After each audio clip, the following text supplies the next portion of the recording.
Do you spend money hoping to find happiness? Are you disappointed when you don't find it? Are you afraid to try something new?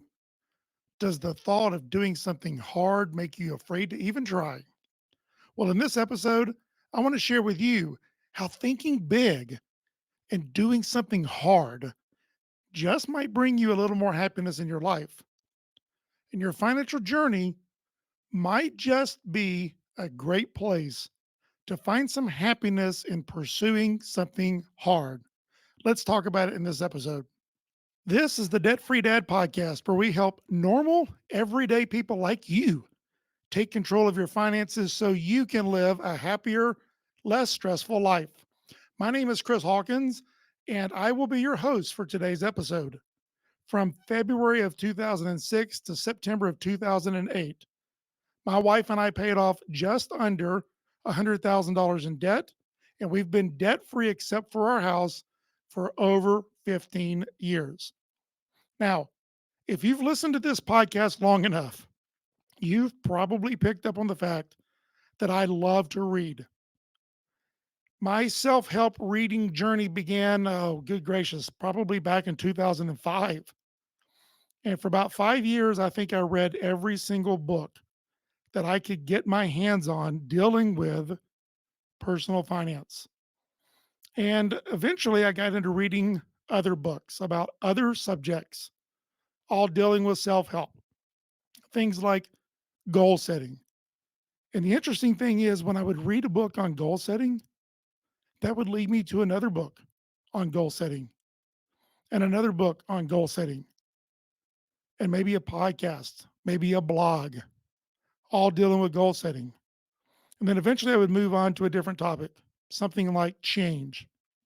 I'd read a book on change, find another book, and that sort of led me down another rabbit hole. I generally read something on a topic, and that leads me to another book, and that leads me to another book. Every now and then there's a book that comes along that helps to tie all of those topics together. And the book Flow by Mihaly Csikszentmihalyi. And don't let that scare you. Csikszentmihalyi, he was a psychologist who became fascinated by what made people happy. Happy, happy. And I don't have to go any further than the introduction to the book to find the inspiration for today's topic. There are two ideas that I hear people say all the time. You know, money can buy you happiness. If you just had a bunch more money, it could buy you happiness, buy you stuff.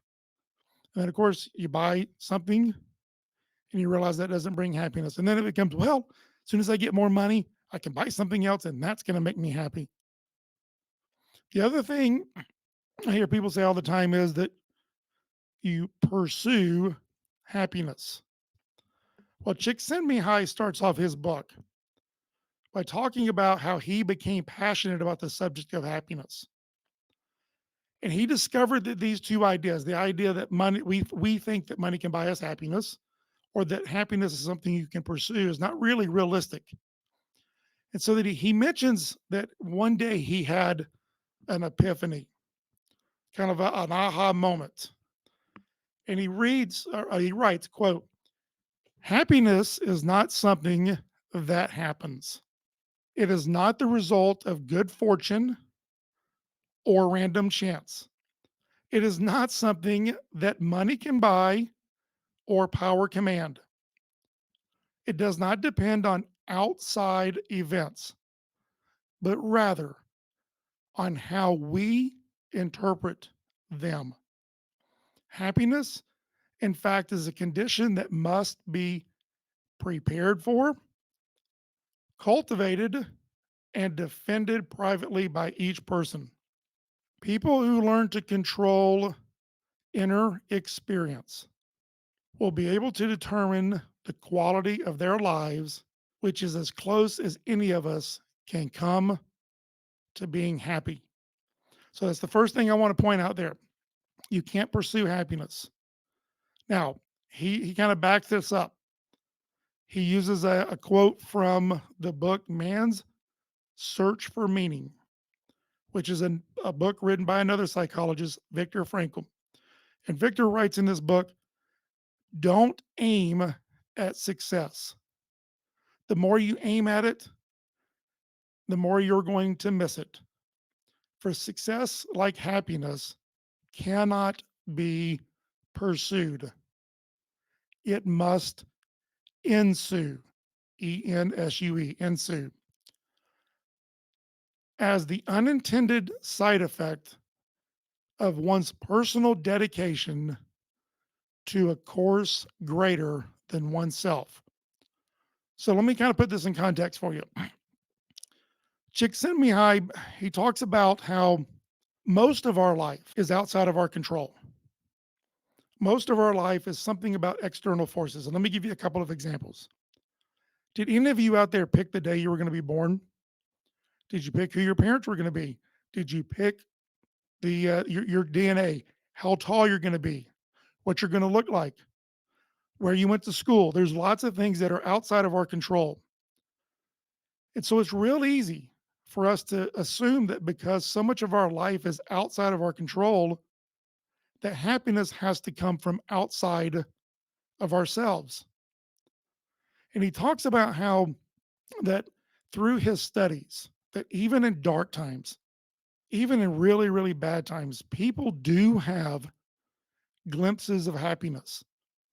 And he calls these moments of or glimpses of happiness an optimal experience.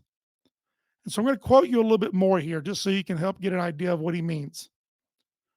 Yet we have all experienced times when instead of being buffeted by anonymous forces, we do feel in control of our actions. We do feel that we're masters of our own fate. And on the rare occasions that this happens, we feel a sense of exhilaration, a deep sense of enjoyment that is long cherished and that becomes a landmark for memories of what life should be like. This is what we mean by optimal experiences. The best moments in our lives are not the passive, they're not the receptive, relaxing times. The best moments usually occur when a person's body or mind is stretched to its limits in a voluntary effort to accomplish something difficult and worthwhile. Optimal experience is thus something that we make happen. And for each person, there are thousands of opportunities, challenges to expand ourselves. And each of these experiences are not necessarily pleasant at the time that they occur, but they can become some of the best moments of our lives. And getting control of life is never easy, and sometimes it can definitely be painful. But in the long run, optimal experiences add up to a sense of mastery, or perhaps better, a sense of participation that we are determining the content of our lives. And that comes as close to what is usually meant by happiness as anything else we can conceivably imagine. So, what is he saying here? When we try to do something difficult and when we try to take on monumental tasks or big goals, have you ever had one of those moments where you start doing something and you get wrapped up in the moment and you look up 4 or 5 hours later and it seems like it's been 5 minutes, but you've enjoyed that 4 or 5 hours. You've gotten so much accomplished, or you've learned so much, you've done so much, and it just seems like time stood still. And you feel like, man, I get such a rush out of what I just did. That's what he's talking about with flow. And of course, the whole book is about how can we have more flow in our lives so we can accomplish more, so we can accomplish bigger and greater things, so that over time, the more bigger and greater things that we accomplish, the more happiness that we bring into our lives. Now, with this as sort of the backdrop, that part of how we can find happiness or how we find happiness is from within ourselves. And that by doing and accomplishing monumental things and finding joy in those small moments, when you finally figure one thing out on your journey that then leads you down a road to more discovery, to learning how to do something or learning how to do it better. Then eventually you come to a crossroads, something that's difficult again, and then eventually you figure it out. And the joy that comes from that, there's nothing that can make you more happy inside than those what I used to call as a teacher the light bulb moments, or as the coach when I would coach the light bulb moment when a player would finally figure something out and you could just all of a sudden see the confidence and their play just seemed to increase tenfold, all because the light bulb, which I call confidence, finally turned on. So I want to come back now to the book, The Happiness of Pursuit. Now remember, I had read this book several years before. It was sort of one of the books about mindset, about how to think differently, and it was a great read. But I didn't appreciate it as much until I read Csikszentmihalyi. And so in the book, and I love this title, The Happiness of Pursuit. Think about the order of those words.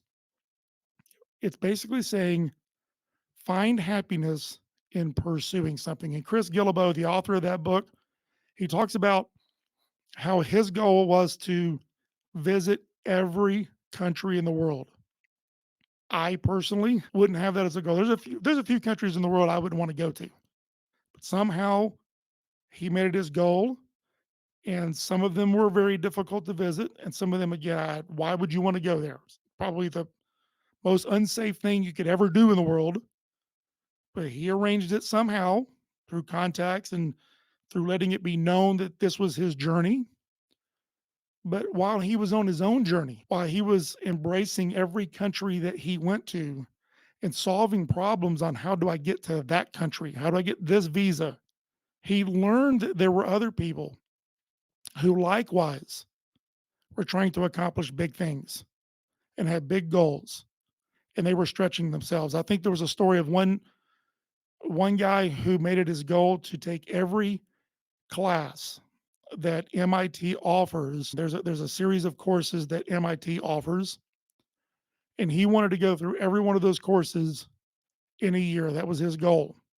And so he gives a series of stories about people who think about doing something monumental, something big, and how they found joy in that and how they found happiness because they had a meaning or they had a calling or they had a goal. They had something they were working towards, something they wanted to accomplish. And it wasn't something small, although small goals are extremely important. These were things that they may not necessarily know how they were going to accomplish, and they had to stretch themselves. And it was through stretching themselves and overcoming the obstacles that they found the true joy. So, what does all this have to do for you? I've been asked more than a few times, Chris, how hard was it to get out of debt? Well, I personally remember at the beginning thinking, oh man, getting out of debt is going to be impossible. And I bet there's a lot of you out there listening to this podcast who are thinking the same thing. Even though it took us almost 3 years to completely pay off everything but the house, I remember thinking throughout the entire journey how much I couldn't wait to be done. Yeah, the goal was to be completely debt free except for the house. Yeah, that was what I wanted to be. But my point by saying that is the journey wasn't fun. It was not easy. We had to sacrifice. We didn't like saying no, but we had to. I would use every adjective except for fun to describe our journey. A better adjective was probably painful and absolutely painful. But every time I saw the debt go down, every time we marked off another debt on our snowball, I got excited. And the more that we stayed on the journey, the more excited we became. Now, remember what Csikszentmihalyi said is that even in our darkest moments, we still find little glimpses of happiness. And if we could just find ways to have more inner peace and to realize that happiness doesn't come from outside, it doesn't come from what we buy, it doesn't come from pursuing something, but being in the moment and finding joy in that moment. Well, that's what happened in my life. And it sort of really, his book really helps to explain now my journey. So we were on a journey to accomplish something hard. And with a little bit of traction, a little bit of success, we found our flow. We got in the zone. And it was through pursuing something difficult that we found happiness along the way, knowing that we were getting closer and closer and closer every day to being debt free.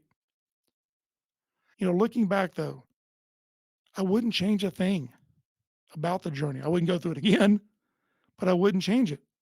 It was hard work and it was a lot of sacrifice through the journey, but it's that hard work and that sacrifice that changed who we were.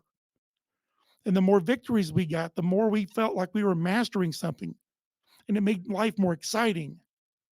And for me, it made me even more happy. So if you're listening to this podcast and you're thinking, "Ah, man, I can't get out of debt." Well, I'm living proof that you can. And if you start today and you stick with it, even when things don't go according to the plan, look for the moments of joy throughout the journey. If you'll do that, you're going to find happiness in pursuing your goal of being debt free. So give it a try. Stop spending money hoping to buy happiness. Stop pursuing happiness and begin finding happiness in pursuing something hard.